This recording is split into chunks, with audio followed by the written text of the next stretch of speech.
Since the dawn of time, men, women, and children alike have feared that which goes bump in the night. Such fears manifest in varied forms in various locations, but each story is kept alive by the universal bond of storytelling generation to generation. These stories are told as a rite of passage for those old enough to doubt their authenticity. These stories, some of which many swear are true, serve as warnings to children who wish to go wandering through the woods alone, or teenagers who feel invincible in the face of danger. But what if these myths were not so mythical after all? If you were to happen across such a demonic creature on your travels, would you be prepared for its trickery, or would you fall prey to its evil ways? Whether or not you consider yourself a believer, perhaps it's a good idea to hedge your bets and stay up to date with the beasts of the night.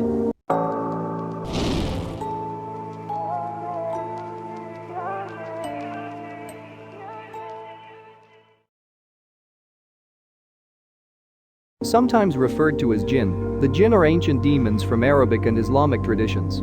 They are considered so mischievous and diabolical that they rank below devils in the divine lineup. Rumor has it that jinn, born from smokeless flame, are able to take human and animal forms at will. When they wish to stir up trouble, they assume these forms as a way of blending in with the physical world and maintaining their ruse until they are ready to reveal their true form. You see, jinn live in a world parallel to the one humans know. This means that while jinn can see us all of the time, we cannot see jinn unless they wish to be seen. Part of their trickery stems from their inclination toward chaos and a penchant for revenge.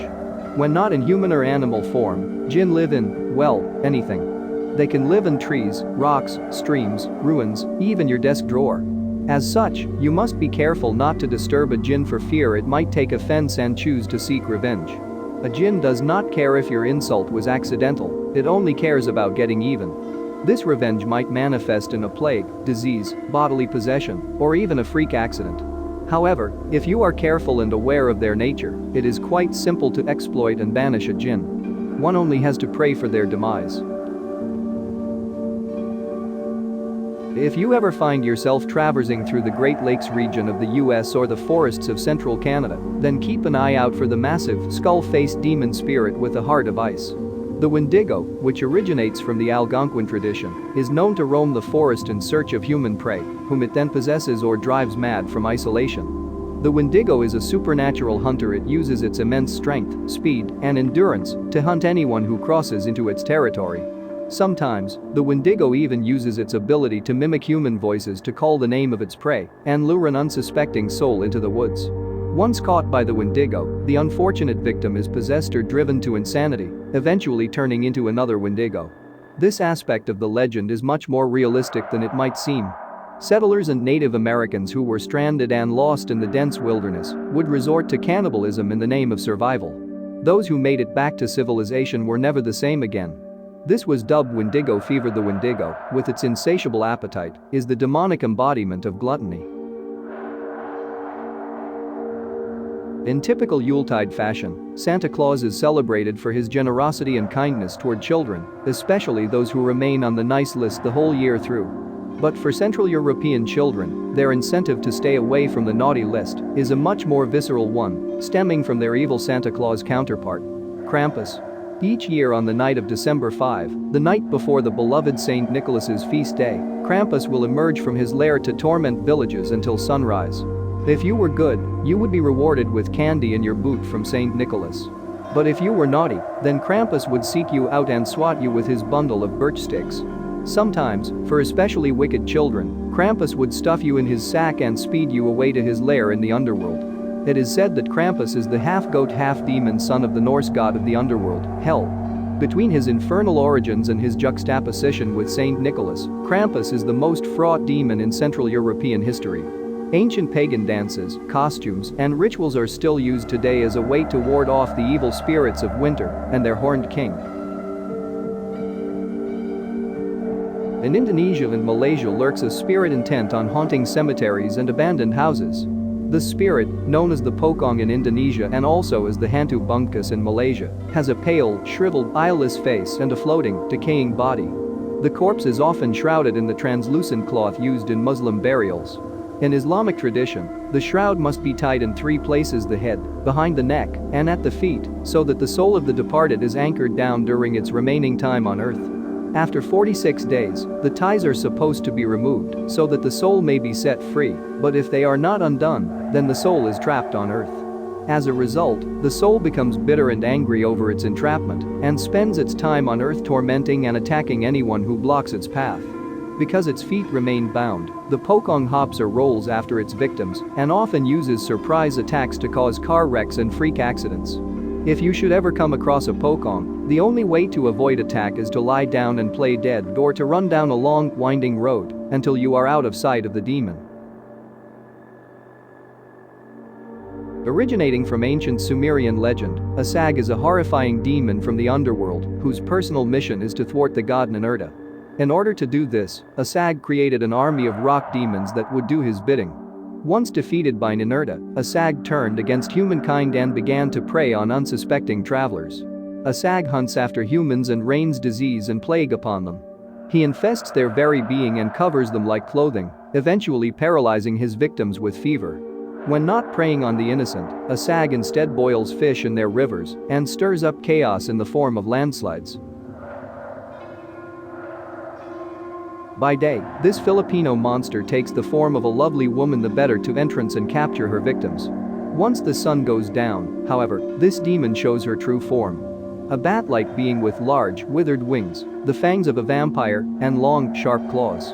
In order to transform into her true self, the Manan Angle must sever her torso from her legs to sprout wings trailing her innards around below. Although the Manan Angle preys upon men during the day, she targets pregnant women at night, drinking their blood and eating their babies' organs. This demonic beast prefers to hunt at night, specifically because it must reunite with the lower half of its body by sunrise. If it fails to do so, then the Manan Angle will be destroyed. Until daybreak, the only ways to ward off a Manan Angle are to carry salt, garlic, pungent spices, vinegar, daggers, the tails of stingrays, or holy water. These ingredients can also be used to destroy the Manan Angle in the night. Simply find its lower half and cover it in ash, salt, or garlic so that the creature cannot reunite with it before sunrise. Akin to Sleepy Hollow's Headless Horseman is Ireland's Dullahan. The spirit of a man with a severed head, this black robe-clad rider hunts his prey in an unusual way. Instead of chasing and slaying his victims, the horseman serves as an omen of death. Whenever he stops riding, someone nearby will die. But if you hear your name called out by him, then you are surely his next victim. Thus, when the moon is full and the night is eerie, the Dullahan takes to Ireland's country roads as a harbinger of death. Rarely, one may even find the Dullahan riding within a black carriage pulled by 6 black horses. If one should be so unfortunate as to see the Dullahan up close, they would discover his head tucked underneath an arm or lifted high above the rider so that it may see miles into the dark night. On the other hand, the Dullahan carries a spine-like whip. On full moons, it is best to stay within your home, hoping that the Dullahan passes you by, for not even a locked door or gate can stop him from his travels. If you should feel so bold as to peek through your blinds at the passing rider, don't.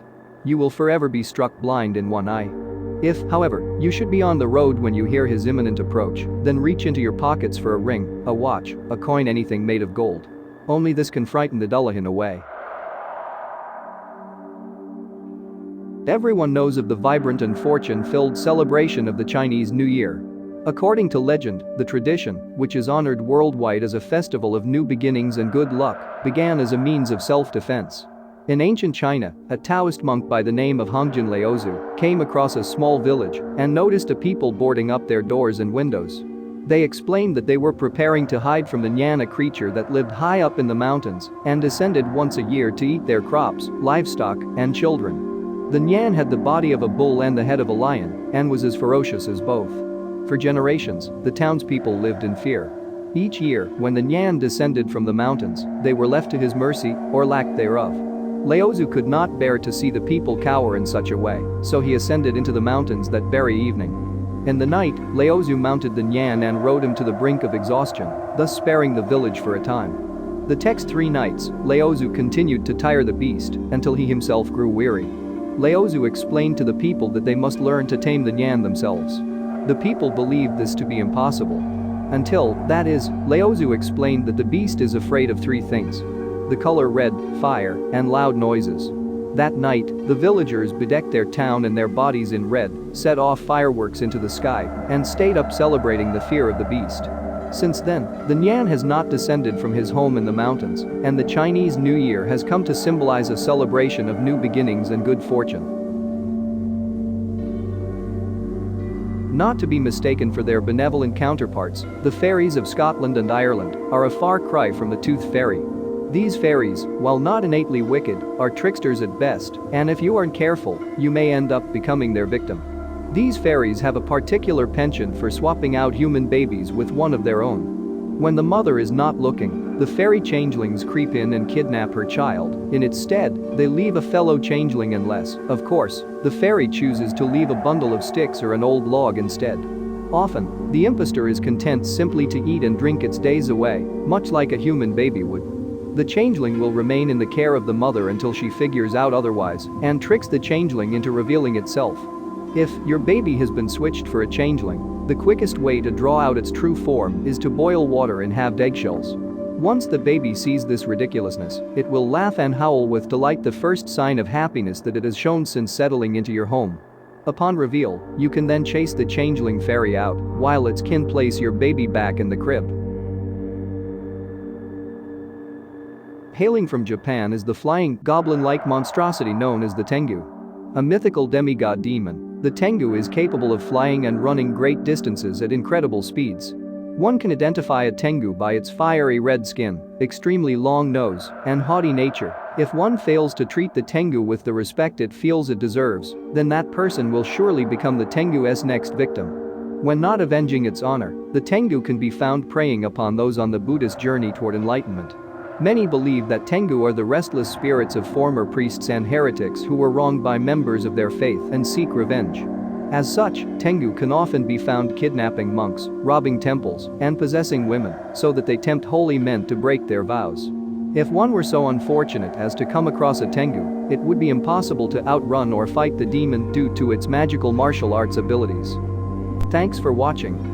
If you like it, then hit the like button and subscribe to my channel for future content like this. Check out my other video.